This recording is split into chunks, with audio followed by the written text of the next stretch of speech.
I want to get back into your relationship with JID. I know that you guys have been doing like festivals, like the Lyrical Atlanta festivals for years. Mm-hmm. Not maybe being as close at first, but getting to the point where you get invited to the studio, you're going on Mm-hmm. tour with, Mm-hmm. I mean, what a tour to go on. Because that's Man. like, that's like my dream. It was like JID and Smino. I'm like, I have to get tickets to that. And then Mm-hmm. obviously falling in love with you, Jordan. What a perfect pairing. But tell Mm. me about that relationship, and then we can get into the tour too. Man, I used to be so jealous of Jid, bro, when I first was coming up, bro. Like when I was like a teenager, bro, like man, I was just so jealous because he was so good too. You know what I'm saying? Like He's so good. he's That so freestyle, good. that Funk Flex freestyle. I think it was Man, like the bro, like I was so jealous, bro. But like man, like the ability to see something and like or for him to see something in me and to like really bring me in like under like him like under his arm and really like teach me things even when he's not trying to teach me things or even when he's teaching me things and he knows he is or just giving me like guidance like Jid like bro like respectfully like Jid told me some of the most important things I've ever needed to hear in my life like for my hmm career like bro like I can't ask for like a better role model, you get what I mean, hmm like and yeah. also too like bro, Jay's just like a really fucking good guy. Like, you know what I mean? Like, hmm so for me, like, and I know the fuck out this nigga. I'm not gonna lie. Like, I know I be annoying G. Like, man, we was going on that tour when he announced that tour, bro, because he had told me that I was going on tour with him like a year before he announced it. I was texting that nigga every day about it, like, bro, we still going, like, you know what I'm saying? Yeah. Like, what's up, bro? Like, you know what I mean? But like, man, I love him, bro. Like, um, I just like I don't know. I really value having him as like a big brother. You know what I hmm mean? Like, and just really like allowing me to just kind of like get so much game from him and just like watch his recording process. Like watching him record, like is made me respect him so much, bro. Like that man can go in the studio and fucking rap. You know what I'm saying? Like, bro, Yeah. like he's actually incredible. Like, if the world thinks he's incredible, but like, bro, like watching him do it is like I bro, can't he's imagine.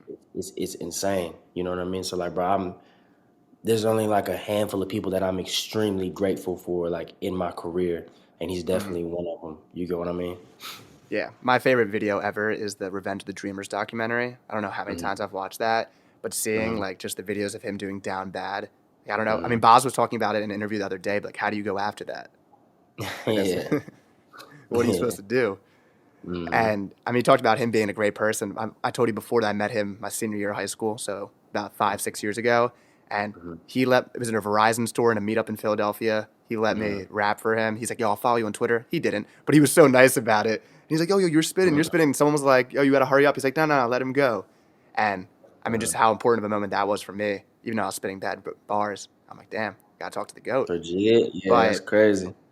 tell me about the tour coming together. I mean, obviously, his breath control when performing is something that's insane. That's not talked about, and I'm Bro, sure you're spitting on your album, so that's obviously something you have to deal with and learning how to do. But tell me about the tour coming together and the experience of it. man, bro, even before we even get into that too, bro, like, do you know, like, I lost my voice, like, the first two shows going out there, and, like, Yeah, I'm like, bro, like, and I'm watching Jit every night. I'm like, I don't know how he's doing this, bro. This man, like, the next day I go to the dressing room. I'm like, bro, I ain't gonna lie, bro. Like, I'm losing my voice like 2, 3 songs in. This man really like helped me understand how to be a way better performer. You get what I mean? yeah, Like, actually, like explaining to me like how he's doing these things and this, that, and the third. And it's just like I yeah, said, bro. It's one of those things where like he doesn't have to do that. It could have been straight competitive, like, oh yeah, go out there yeah, and like use your voice. You know what I'm saying? But like the fact that he was just like, nah, like bro, like this is what I'm doing. You get what I mean? Like yeah, make sure your songs are set up like this. And matter of fact, boom, take this song that you perform your third song, switch this with this one, and then you know, yeah, and then when you move to this part of the stage, why are you running? You need to be doing like you know, it's just like yeah, yeah, bro, like he's that type of person for me. You know what I yeah. mean? I want to But hear just more I want to hear more specifics about what like you because the whole losing their voice thing. I have no clue how any artist does that. I told you I interviewed Chris and Dende after their show in New York City, and my mhm. voice was more gone than their voice was when I was interviewing them. Like my voice was cracking, and I'm like, I didn't even perform. Yeah. It's like, what do you do? Not talk the whole day? Man, nah. For JID, I mean, well, for him, you understand like his voice is naturally light anyway. Like Mm-hmm. JID raps from like JID raps from like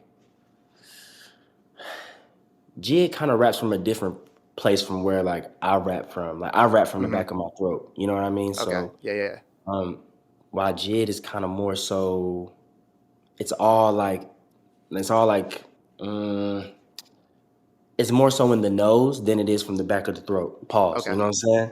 So like for him, Okay. like he's already not straining a lot of his vocals anyway. Yeah. But then like when you watch what he was telling me specifically was he was like, yo, bro, like you gotta watch. Like when I come out on stage from this song to this song to this song, even when I'm getting lit, bro, I'm not really moving that much. Like I'm moving, like it's lit, it's energetic, but like pay attention, like watch me tonight. Like I'm not really moving that much. Yeah. And when I do get lit, it's by the end of the show, and I'm like my voice is already warmed up to the point where it's like even if like I do strain it a little bit, like it's not gonna be as bad like the Yeah. next day. You get what I mean? So like really just like like teaching me stage presence and teaching me how to be energetic while not like losing my Yeah. voice in two songs. You get what I mean? So Yeah. man, it's one of those things. Like he really broke it down for me. Like Yeah. and really honestly, like that note alone is what made me like a way better performer, man. And like after that second show, I was like able to maintain my,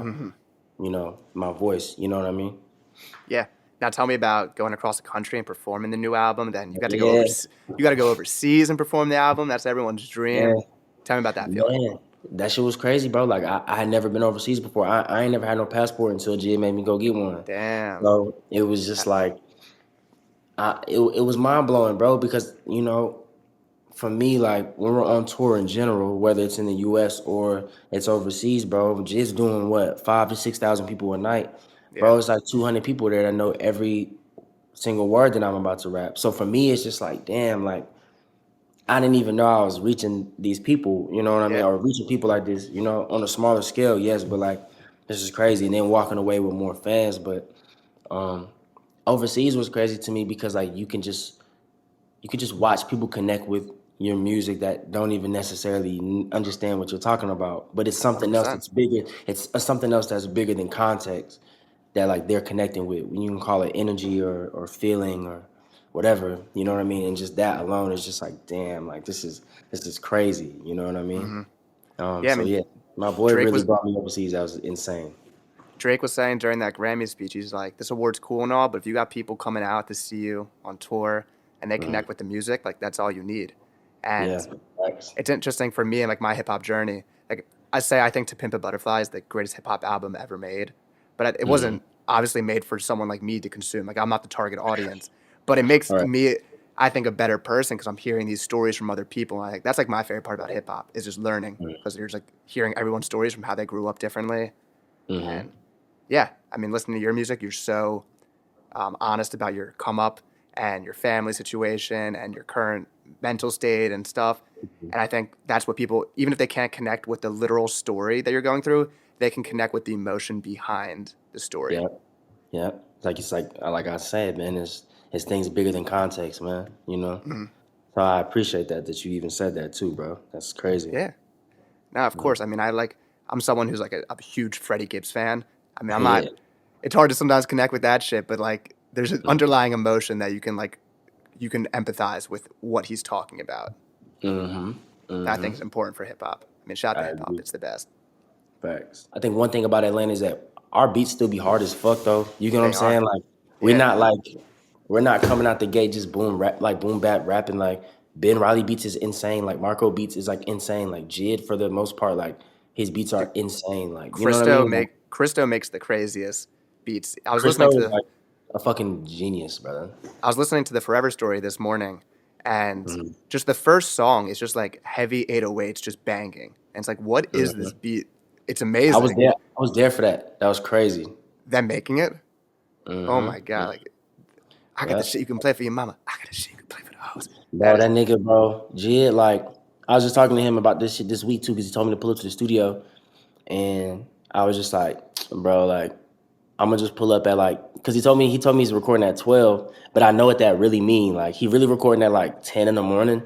I can pull up at 12, but everyone Yeah, else can pull yeah, up at like 6. You know what I'm saying, bro? I yeah. remember just going when he was working on that album. I pull up on JID every day, and I think JID was already at the studio from like 10 in the morning. So I get there, and like it's just he had like a camp type situation, but like Hmm. Jid always like really fuck with me, so like I'll just pull up early, you know what I mean? Like still just to Yeah. like watch him record and just learn and just like talk to him and just like, you know what I mean, just whatever. Man, I get there like 12, bro. He's just like, man, shit, goddamn, I really got this I got this song. Like, tell me what you think about this.